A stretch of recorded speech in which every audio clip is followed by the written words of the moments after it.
opportunity to hear this कथा। तो आप सभी भक्तों का स्वागत करते हैं।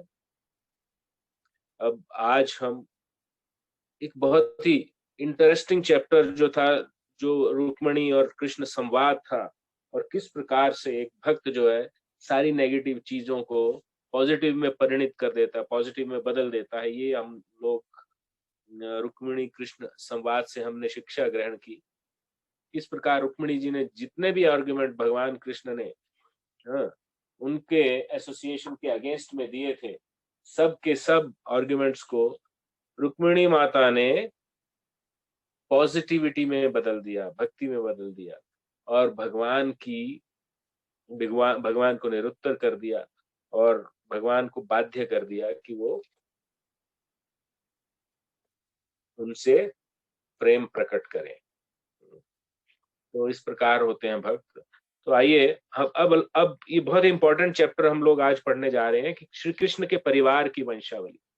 तो before I start this chapter, I want to relate one incident. आपके साथ एक मैं वाकया कहना चाहता हूँ कि मैं मिडिल ईस्ट में काम कर रहा था। तो मेरे साथ में मेरा एक कलीग था, वो बंगाल से था। तो वो एकदम से कहता था मैं नास्तिक हूँ।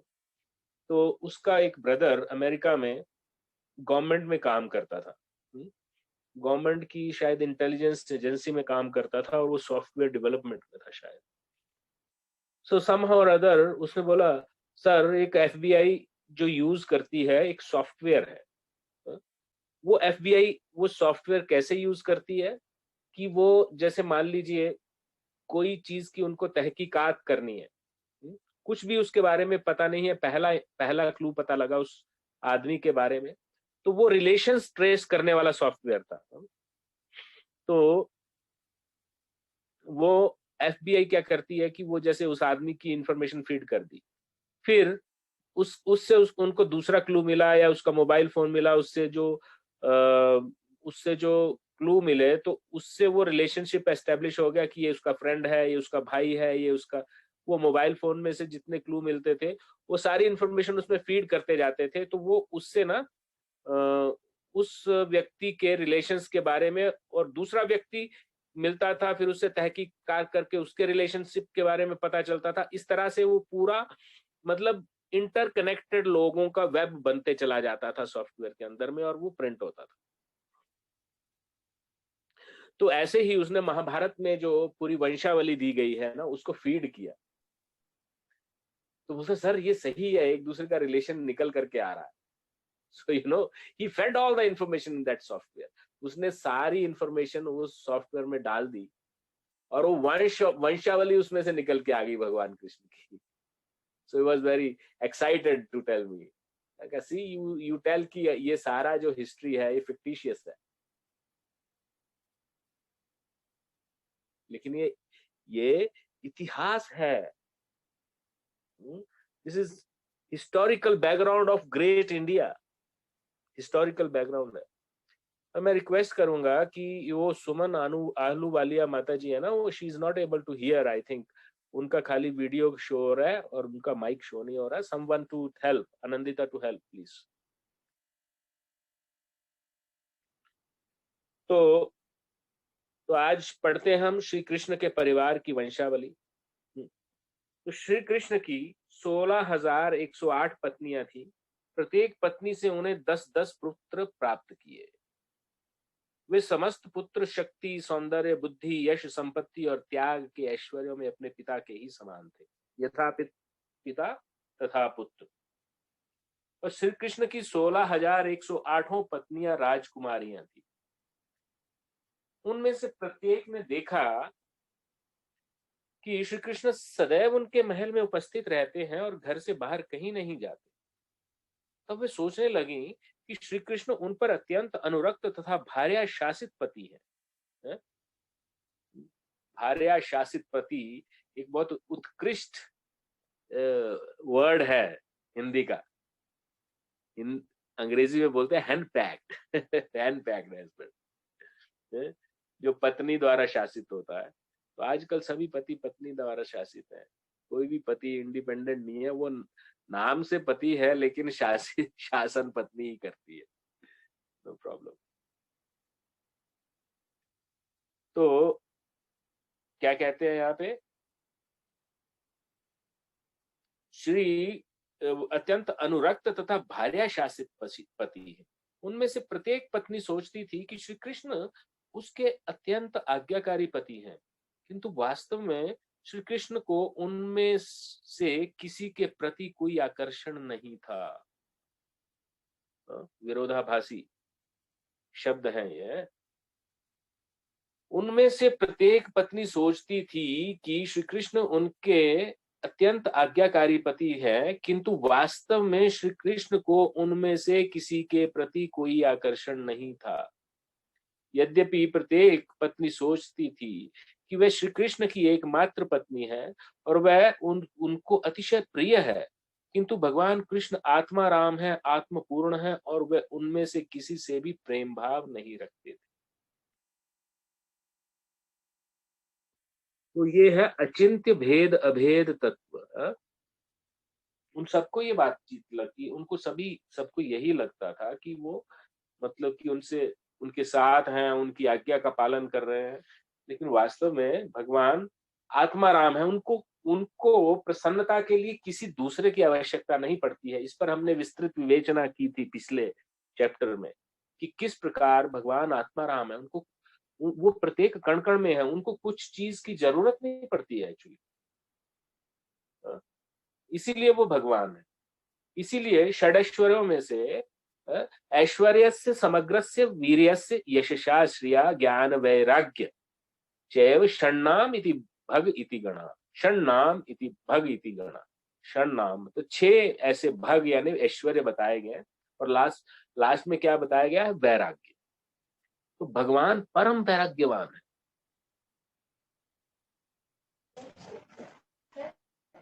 तो परम वैराग्यवान का क्या अर्थ है कि वो किसी से अटैच्ड नहीं है और सबसे अटैच्ड है।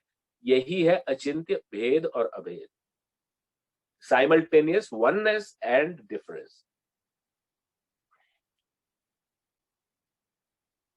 किंतु भगवान आत्मा राम है, आत्मपूर्ण है और वे उनमें से किसी से भी प्रेम भाव नहीं रखते थे। वे समस्त पत्नियों के प्रति समभाव रखते थे और उनको प्रसन्न करने के लिए उनसे आदर्श पति की भांति व्यवहार करते थे। उनको एक भी पत्नी की कोई आवश्यकता नहीं थी। वस्तुतः स्त्री होने के कारण उनकी पत्नियां न तो श्री कृष्ण के श्रेष्ठ पद को समझ सकती थी और न ही उनके विषय में सत्य को ही जानती। श्री कृष्ण की सभी पत्नियां जो राजकुमारियां थी अत्यंत रूपवती थी। उनमें से प्रत्येक श्री कृष्ण के कमल दल के समान नयनों के प्रति आकर्षित थी।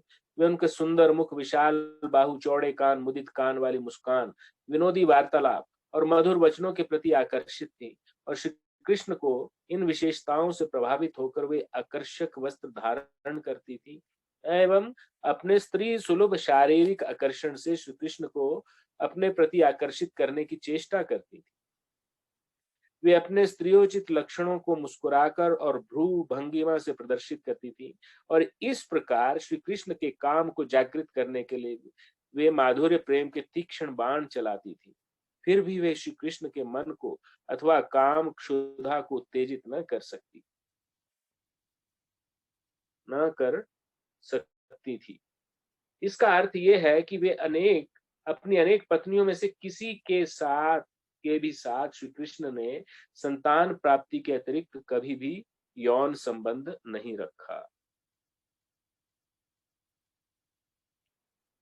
यद्यपि भगवान श्री कृष्ण श्रेष्ठ देवताओं जैसे ब्रह्मा आदि के लिए भी अगम्य है, किंतु द्वारिका की रानियां इतनी भाग्यशालिनी थी कि उन्हें पति एवं जीवन साथी के रूप में भगवान प्राप्त हुए और वे पति पत्नी की भांति एक साथ रहते थे एवं आदर्श पति के रूप में श्री कृष्ण उनसे ऐसा व्यवहार करते थे कि प्रत्येक क्षण उनके स्मित व्यापार, वार्तालाप एवं परस्पर मिलन के दिव्य आनंद में वृद्धि होती रहती थी।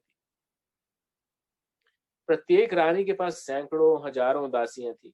फिर भी जब श्री कृष्ण अपनी हजारों रानियों के महल में प्रवेश करते तब प्रत्येक रानी स्वयं श्री कृष्ण का स्वागत करती और वे स्वयं श्री कृष्ण को उत्तम आसन पर बैठाती थी, समस्त आवश्यक सामग्री से उनकी उपासना करती थी, और वे स्वयं उनके चरण कमलों का प्रक्षालन करती थी।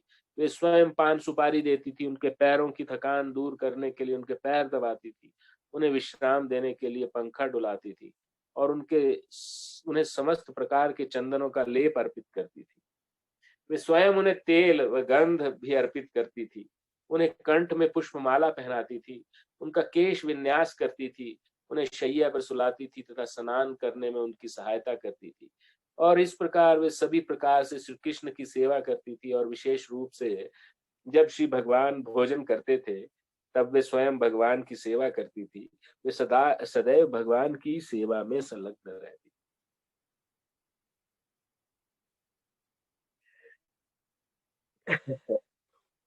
मेरे माइंड में एक अजीब सा भाव उत्पन्न हो रहा है, आप उसे ईर्ष्या का भाव कह सकते हैं या जो भी कह सकते हैं कि एक पति देव की इतनी सेवा अगर पत्नी करेगी तो वो पति क्यों नहीं प्रसन्न हो जाएगा। बट ये भाव सही नहीं है, भगवान के साथ ठीक है। एनीवे, श्री कृष्ण की 16,108 पत्नियों में से प्रत्येक के 10-10 पुत्र थे। प्रथम 8 रानियों के पुत्रों की नामावली निम्नलिखित है। रुक्मिणी जी के से श्री कृष्ण को 10 पुत्र हुए थे, जिनके नाम थे प्रद्युम्न, चारुदेष्ण, सुदेष्ण, चारुदेह, सुचारु, चारुगुप्त, भद्रचारु, चारुचंद्र, विचारु और चारु। उनमें से कोई भी अपने गुणों में अपने दिव्य पिता भगवान श्री कृष्ण से हीन नहीं था। इसी प्रकार सत्यभामा के भी 10 पुत्र हुए, जिनके नाम थे भानु, सुभानु, स्वर भानु, प्रभानु, भानुमान, चंद्रभानु, बृहद भानु, अति भानु, श्री भानु एवं प्रतिभानु। अगली रानी जाम्बवती के भी 10 पुत्र थे, जिनमें सांब बड़ा था। पुत्रों के नाम थे सांब, सुमित्र, पुरुजित, शतजित, सहस्रजित, विजय, चित्रकेतु, वसुमान, द्रविड़ और क्रतु। भगवान श्री कृष्ण को जाम्बवती के पुत्रों से विशेष स्नेह था। राजा नग्नजित की पुत्री सत्या से भी, जो श्री कृष्ण की पत्नी थी, भगवान के 10 पुत्र थे, और इनके नाम थे वीर, चंद्र, अश्वसेन, चित्रगु, वेगवान, वृष, आम, शंकु, वसु तथा कुंती। और उन सब में कुंती सबसे अधिक बलवान था। और कालिंदी से श्री कृष्ण को 10 पुत्र थे, जिनके नाम है श्रुत, कवि, वृष, वीर, सुभाहु, भद्र, शांति, दर्श, पूर्णमास और सबसे छोटा सोमक। और अपनी अगली पत्नी मद्रास प्रदेश के राजा की पुत्री लक्ष्मणा से श्री कृष्ण ने 10 पुत्र प्राप्त किए। उनके नाम थे प्रघोष, गात्रवान, सिंह, बल, प्रबल, ऊर्ध्वग, महाशक्ति, सह, ओज तथा अपराजित। इसी भांति उनकी अगली पत्नी मित्रविंदा से भी 10 पुत्र थे, जिनके नाम थे वृक, हर्ष, अनिल, गृध्र, वर्धन, अन्नाद, महांस, पावन, वन्ही और क्षुधि। और उनकी अन्य पत्नी भद्रा के 10 पुत्र थे, जिनके नाम थे संग्रामजित, बृहसेन, शूर, प्रहरण, अरिजित, जय, सुभद्र, वाम, आयु और सत्य।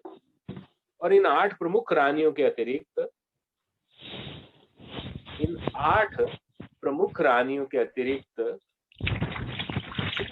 16,100 पत्नियां थी और भी थी, और उनमें से प्रत्येक को 10 पुत्र थे।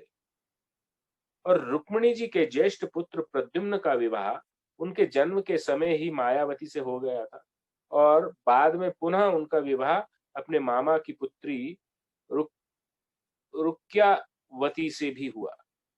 रुक्यावती से प्रद्युम्न को अनिरुद्ध नामक एक पुत्र प्राप्त हुआ।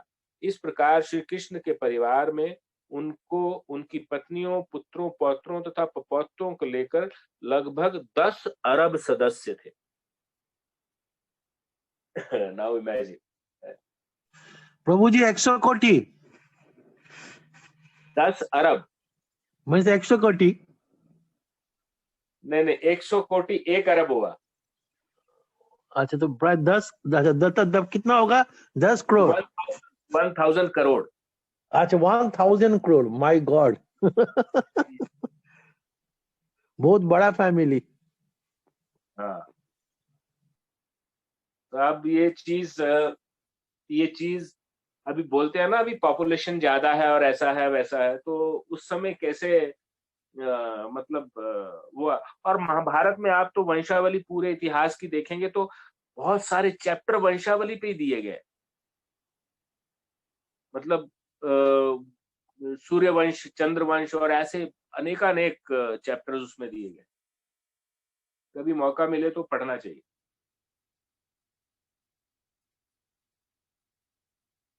श्री कृष्ण की आप प्रथम आप रुक्मिणी। प्रभु जी इसका हाँ बोलिए बोलिए, ठीक है, ओके। No no problem.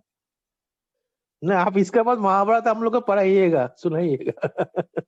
ये बुक खत्म हो जाए हाँ, ऐसे। ये तो चलता रहेगा। हाँ okay, thank you. Okay Prabhu ji, okay चलता रहेगा Prabhu. Okay this is ever going process. Okay Prabhu ji. Okay. Rukmini ji के ज्येष्ठ पुत्र प्रद्युम्न का विवाह उनके जन्म के समय से ही मायावती से हो गया था। अच्छा, ये तो मैं बोल चुका हूँ। श्री कृष्ण की प्रथम पत्नी रुक्मिणी जी का बड़ा भाई रुक्मी श्री कृष्ण के साथ युद्ध में अत्यंत पीड़ित और अपमानित हुआ था। आप सबने देखा होगा कि जब रुक्मिणी जी से भगवान रुक्मिणी जी को लेकर के आ गए सब राजाओं के मध्य, तो रुक्मी जो है उनका पीछा किया पीछे से और उनसे युद्ध किया था। और भगवान हालांकि ऐसा रुक्मिणी जी बहुत डर गई थी कि कहीं वो उनको वध ना कर दे, लेकिन रुक्मिणी जी की रिक्वेस्ट से भगवान ने उनको मारा नहीं, खाली अपमानित यानी उसके केश इधर उधर से काट करके उसको छोड़ दिया। तो वही बोल रहे हैं कि बहुत अपमानित हुआ, किंतु रुक्मिणी जी की विनती पर उसकी प्राण रक्षा हो गई। तब से रुक्मी के हृदय में श्री कृष्ण के प्रति विशेष ईर्ष्या थी। और वह उनके प्रति सदैव वैर भाव रखता था। किंतु फिर भी उसकी पुत्री का विवाह श्री कृष्ण के पुत्र से हुआ था एवं उसकी पौत्री का विवाह श्री कृष्ण के पौत्र अनिरुद्ध से हुआ था। और जब महाराज परीक्षित ने इस विषय में श्री शुकदेव गोस्वामी से सुना, तब उन्हें ये तथ्य किंचित आश्चर्यजनक लगा। तो कहते मुझे आश्चर्य है कि रुक्मी तथा श्री कृष्ण, जिनमें परस्पर इतना घोर वैर था, अपने वंशजों के मध्य विवाह संबंध के द्वारा पुनः संयुक्त हो सके। तो महाराज परीक्षित इस घटना का रहस्य जानने के लिए उत्सुक थे कि इतना वैरी था फिर भी उसके ऐसे संबंध कैसे हो गए कि रुक्मी की पुत्री का विवाह श्री कृष्ण के पुत्र से फिर कैसे हुआ।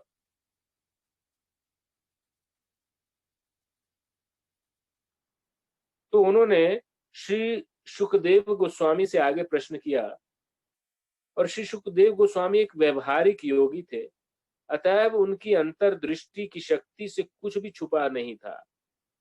ऐसे योगियों से कुछ भी गुप्त नहीं रखा जा सकता है।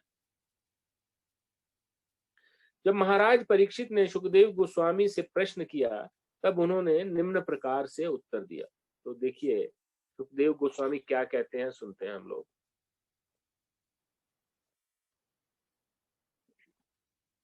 रुक्मिणी जी के गर्भ से उत्पन्न श्री कृष्ण के ज्येष्ठ पुत्र प्रद्युम्न स्वयं कामदेव थे। वे इतने सुंदर एवं आकर्षक थे कि रुक्मी की पुत्री रुक्यावती अपने स्वयंवर में प्रद्युम्न के अतिरिक्त और किसी का वर्णन न कर सकी। अतएव उस स्वयंवर में सब अन्य राजाओं की उपस्थिति में उसने प्रद्युम्न को वरमाला पहनाई। जब राजाओं में युद्ध हुआ तब प्रद्युम्न विजयी हुए। अतएव रुक्मी को अपनी सुंदर पुत्री उन्हें समर्पित करने को बाध्य होना पड़ा। तो श्री कृष्ण ने रुक्मी की बहन रुक्मिणी का हरण किया था, अतएव उसके हृदय में सदैव उनके प्रति शत्रुता की ज्वाला धधकती रहती थी। किंतु जब उसकी पुत्री ने प्रद्युम्न को अपने पति के रूप में चुना, तब अपनी बहन रुक्मिणी को प्रसन्न करने की कामना से वह विवाह का विरोध न कर सका। तो बेसिकली अपनी सिस्टर को वो प्रसन्न करना चाहता था और सहमत हो गया, और इस प्रकार प्रद्युम्न रुक्मावती का पति बन गया। और ऊपर वर्णित 10 पुत्रों के अतिरिक्त रुक्मिणी जी की एक सुंदर विशालाक्षी पुत्री भी थी, और उसका विवाह कृतवर्मा के पुत्र बलि से हुआ। यद्यपि रुक्मी यथार्थ था श्री कृष्ण का शत्रु था, किंतु उसे अपनी बहन रुक्मिणी से अत्यधिक स्नेह था और वह उसे हर प्रकार से प्रसन्न करना चाहता था। इसी कारण जब रुक्मिणी जी के पौत्र अनिरुद्ध का विवाह होने वाला था, तब रुक्मी ने अपनी पौत्री रोचना अनिरुद्ध को समर्पित की। मतलब उसका पौत्र और उसकी पौत्री, पोता पोती, इनका पोता था रुक्मिणी जी का और उनकी पोती थी, तो फिर दोबारा से विवाह बंधन में हो गए।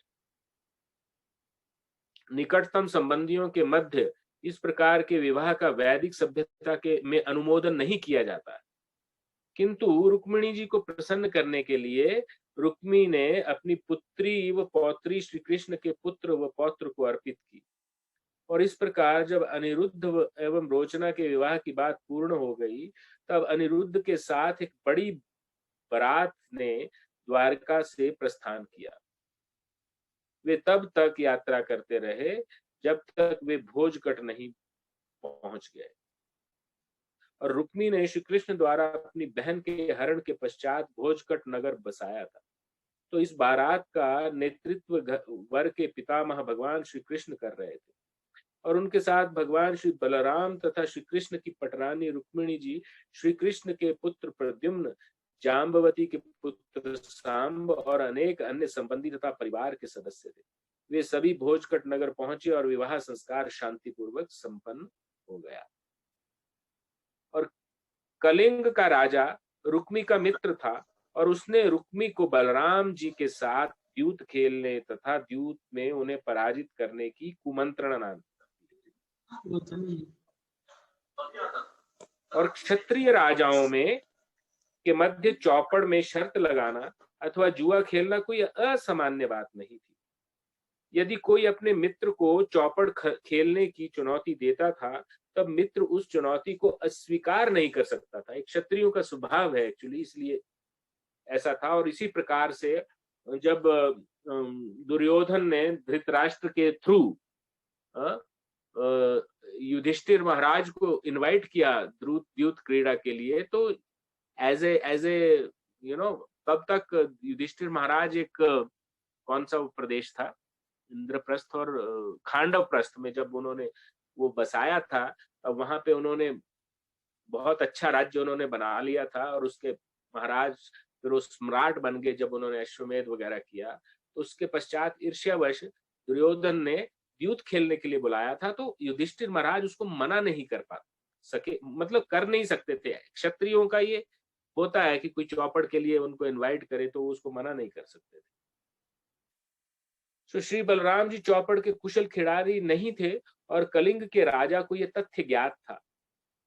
अतएव रुक्मी को मंत्रणा दी गई कि वह बलराम जी को चौपड़ खेलने की चुनौती दे, और इस प्रकार श्री कृष्ण के परिवार के सदस्यों से बदला ले, है ना। तो ऐसे नहीं तो वैसे।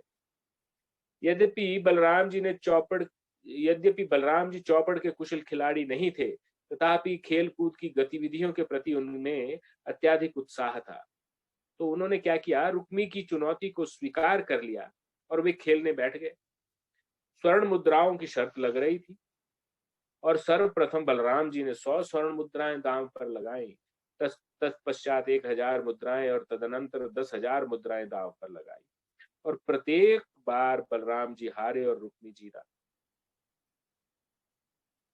और श्री बलराम जी के हारने से कलिंग राज को कृष्ण तथा बलराम जी की आलोचना करने का अवसर प्राप्त हो गया, और इस प्रकार कलिंग का राजा विनोद पूर्वक वार्तालाप कर रहा था और जानबूझकर बलराम जी को दांत दिखा रहा था।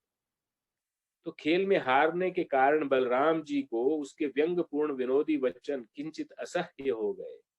वे किंचित उत्तेजित हो गए, और जब रुक्मी ने उन्हें पुनः चुनौती दी, तब उन्होंने 1000 स्वर्ण मुद्राएं दांव पर लगाई, और सौभाग्यवश इस बार बलराम जी जीत गए। और यद्यपि बलराम जी जीते थे, तथापि अपनी चालाकी के कारण रुक्मी दावा करने लगा कि वह जीता है और बलराम जी हारे। और इस असत्य के कारण बलराम जी रुक्मी पर अत्यंत क्रुद्ध हो गए और उनकी उत्तेजना इतनी तीव्र थी तथा अचानक थी कि वह पूर्णिमा के दिन समुद्र में उठने वाले ज्वार के समान प्रतीत हुई। और बलराम जी के नेत्र प्राकृतिक रूप से रक्तिम थे और जब वे उत्तेजित एवं क्रुद्ध हो उठे तब उनके नेत्र और अधिक रक्तिम हो उठे। और इस बार उन्होंने रुक्मी को चुनौती दी और 10 करोड़ स्वर्ण मुद्राएं दांव पर लगाई। और चौपड़ के नियमानुसार पुनः बलराम जी जीते, किंतु रुक्मी पुनः चालाकी से अपना जीतने का दावा करने लगा। रुक्मी ने समस्त उपस्थित राजाओं से तथा विशेष रूप से कलिंग के राजा का नाम लेकर पुनर्विचार करने की प्रार्थना की। उस समय इस वाद विवाद के मध्य आकाशवाणी हुई, जिसने घोषणा की कि खेल के वास्तविक विजेता बलराम जी के साथ दुर्व्यवहार किया जा रहा है और रुक्मी का ये कथन है कि वह विजय हुआ है पूर्ण रूप से मिथ्या है। उस टाइम पे आकाशवाणियां हुआ करती थी एक्चुअली, और इस दिव्य वाणी के होने पर भी रुक्मी ने यही जोर दिया कि बलराम जी हार गए हैं। और उसके इस हठ से ऐसा प्रतीत हुआ मानो उसके सिर पर काल मंडरा रहा। तो वह अपने मित्र की कुमंत्रणा से मिथ्या ही फूले हुए रुक्मी ने भविष्यवाणी को अधिक महत्व नहीं दिया और वह बलराम जी की आलोचना करने लगा। वह कहने लगा, प्रिय बलराम जी, तुम दोनों भाई केवल गोप बालक हो, तुम गौएं चराने में अत्यंत कुशल हो सकते हो, किंतु तुम चौपड़ खेलने में अथवा युद्ध क्षेत्र में बाण चलाने में किस प्रकार कुशल हो सकते हो? इन कलाओं का समुचित ज्ञान केवल राजवंश के लोगों को होता है। तो रुक्मी के मुख से इस प्रकार की चुभती हुई बात सुनकर और वहां उपस्थित अन्य राजाओं का उच्च हास्य सुनकर भगवान बलराम जी जलते हुए अंगारे के समान उत्तेजित हो गए। उन्होंने तत्काल अपने हाथ में गदा उठा ली और बिना कुछ कहे उन्होंने रुक्मी के सिर पर प्रहार किया। और उस एक प्रहार से ही रुक्मी तत्काल निष्प्राण होकर भूमि पर गिर पड़ा। और इस प्रकार अनिरुद्ध के विवाह के शुभ अवसर पर बलराम जी के द्वारा रुक्मी का वध हो गया। क्षत्रिय समाज में इस प्रकार की घटना असामान्य नहीं है। अगला आक्रमण उसी पर होगा, ये सोचकर कलिंग का राजा भयभीत हो गया और वहां से भाग गया। किंतु वह बचकर कुछ दूर भी नहीं गया था कि बलराम जी ने तत्काल उसे पकड़ लिया। और श्री कृष्ण व बलराम जी की आलोचना करते समय कलिंग राज सदैव अपने दांत दिखाता रहता था, अतः बलराम जी ने अपनी गदा से उसके समस्त दांत तोड़ दिए। तो कलिंग राज और रुक्मी का समर्थन करने वाले शेष राजाओं को भी पकड़ लिया गया और बलराम जी ने अपनी गदा से उन्हें मार मार कर उनके हाथ पैर तोड़ दिए। और उन्होंने प्रतिकार करने का प्रयास नहीं किया, अपितु उस रक्तपात से दूर भागने में ही बुद्धिमानी समझी। जी ओके, ही थोड़ा यार तो सब समझ गया, आप तो बोला है। ठीक है Prabhu ji, okay, Hare Krishna. Okay okay. Hare Krishna. Sudha माता जी।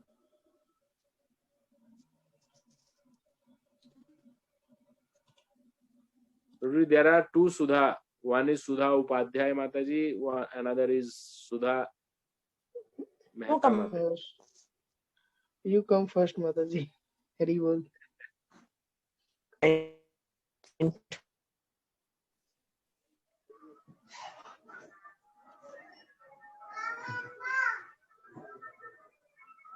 Yes, Mataji, Sudha Mehta Mataji, बोलिए।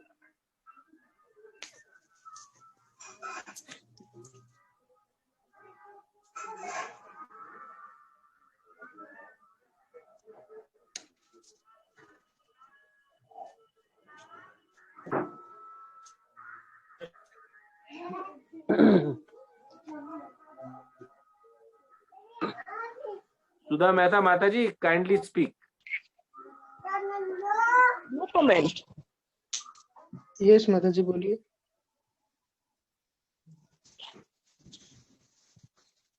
कोई कमेंट नहीं है। ओके।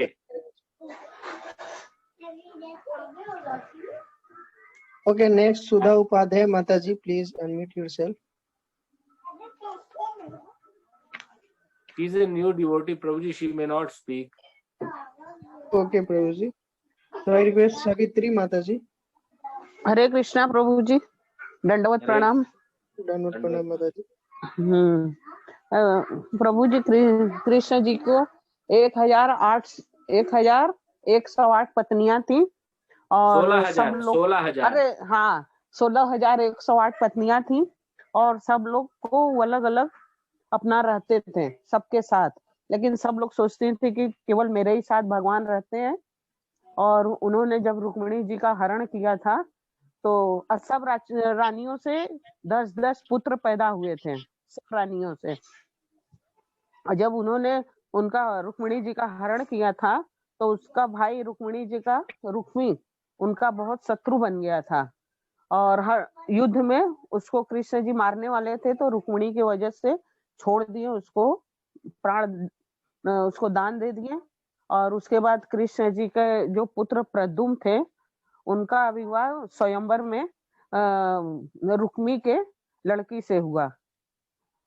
और उसके बाद फिर कृष्ण जी के पौत्र से पुत्री से सबसे दो जन का और उनके पौत्र के साथ शादी हुआ।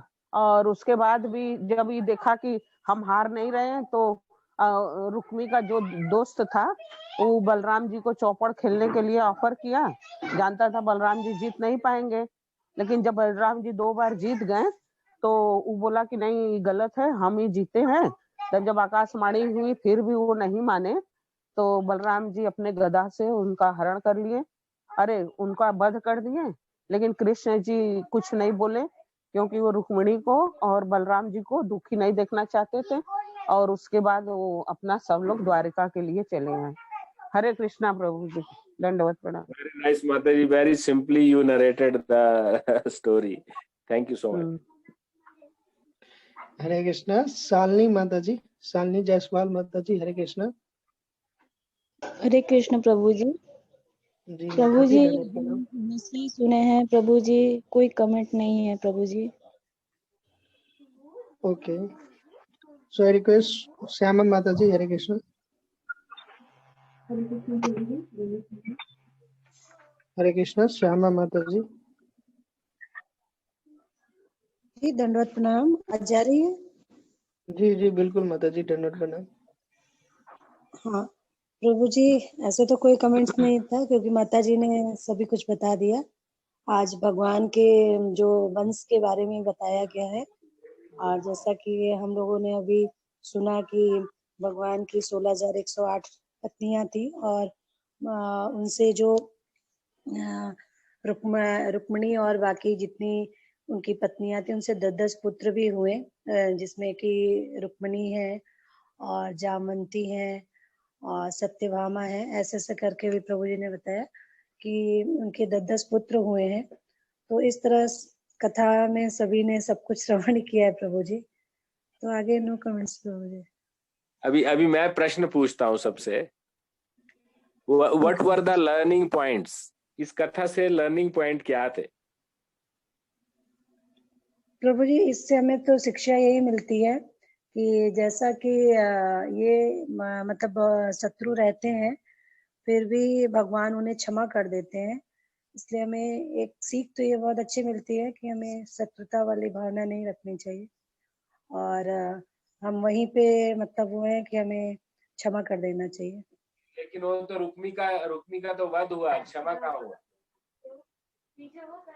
नहीं, रुक्मिणी का प्रभु जी फिर बाद में उन्होंने वो जो विवाह किया, उनकी जो पुत्री और उनके पौत्र जो भी उनसे विवाह हुआ, तो भगवान ने सारी चीजों को भुला करके अपने वंश को आगे बढ़ाने के लिए वो सारी चीजें की। रुक्मिणी जो था वो भी रुक्मिणी से माफी भी मांगते हैं, ऐसा भी हुआ प्रभु जब वो उनको अपनी पुत्री का विवाह करना रहता है तो। नहीं, वो तो रुक्मी की पुत्री का विवाह जो था भगवान के पुत्र से हुआ ना? हाँ, प्रद्युम्न से हुआ है। हाँ, तो और बाद में पौत्र का विवाह उसकी पौत्री से हुआ। पौत्री से हुआ जी प्रभु जी।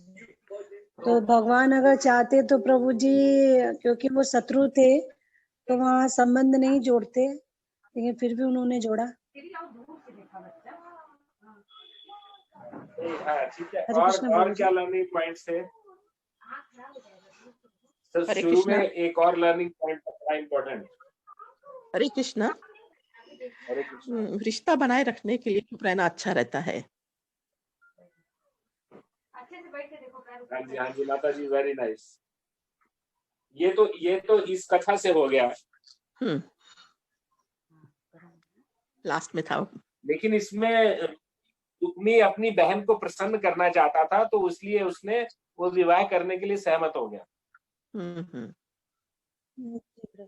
और श्री कृष्ण ने कोई ऑब्जेक्शन नहीं किया उस चीज के ऊपर में। जी प्रभु जी। तो प्रभु जी वही कि अगर वो मतलब रुक्मिन के मन में जो था कि वो शत्रुता की भावना थी, वो भगवान को एक शत्रु के रूप में देख रहा था, फिर भी भगवान के मन में वो सारी चीजें नहीं थी, तो भगवान सभी को समान देख रहे थे। लेकिन रुक्मी ने अपनी पुत्री का विवाह भगवान के पुत्र से कर भी दिया, लेकिन उसकी ईर्ष्या तो गई नहीं।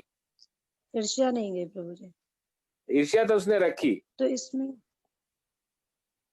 हाँ, ईर्ष्या तो प्रभु जी उसकी बनी हुई थी। तो क्या शिक्षा मिली प्रभु जी, आप भी बताइए। तो उससे हमें लर्निंग पॉइंट तो ये है कि ईर्ष्या का जो रिजल्ट है अल्टीमेटली खराब ही होता है, वो विनाशी है। अपनी जान से हाथ धोना पड़ता। जी प्रभु। हालांकि पहले एक रिश्ता हो चुका था, दोबारा भी रिश्ता हो चुका था और वो अच्छी तरह से संपन्न होने जा रहा, लेकिन ईर्ष्या के वश में आकर के रुक्मिणी अपने प्राणों से हाथ धो बैठा। This is one learning point. Okay, second learning point, any other? मतलब ईर्ष्या की भावना नहीं रखनी चाहिए। नहीं, वो तो हो गया ना। जी प्रभु जी, ये तो हो गया। जी।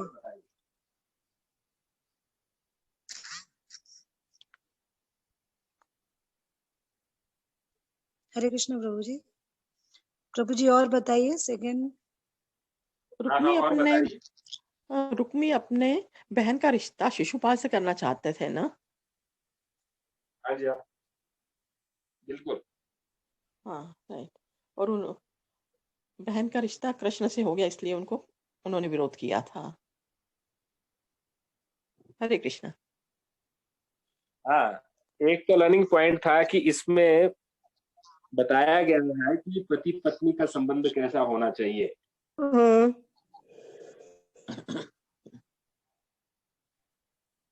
इसमें प्रभु जी पत्नी का जो भाव है वो पति के प्रति सेवा भाव होना चाहिए, ये चीज सीखने को मिला, ऐसा कुछ।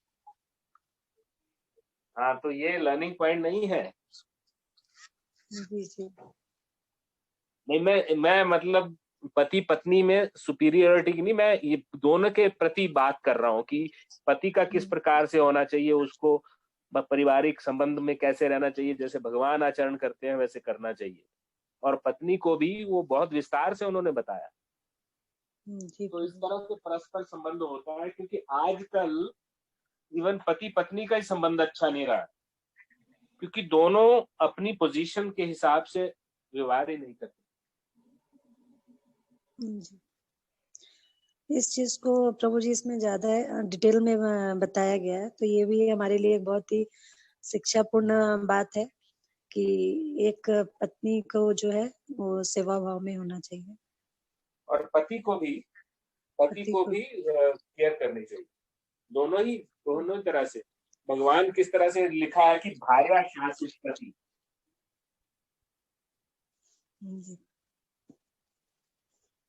और कोई लर्निंग पॉइंट इसमें? जी हरे कृष्ण प्रभु जी। सभा में हमें ऐसी बातें नहीं बोलनी चाहिए जिससे सामने वालों को चुभे या फिर उनको नाराजगी हो। हरे कृष्ण। हाँ नहीं, लेकिन वो तीसरी लर्निंग पॉइंट है कि बेईमानी नहीं करनी चाहिए, है ना। चौपड़ का खेल तो था ये, एक तरह से एक दूसरे के प्रति ये मनोरंजन का खेल है एक्चुअली, लेकिन उसमें वो बेईमानी करने लग जाओगे आप और ग्रेसफुली उस चीज को एक्सेप्ट नहीं करोगे तो फिर इस तरह से उसका परिणाम खराब ही होता है।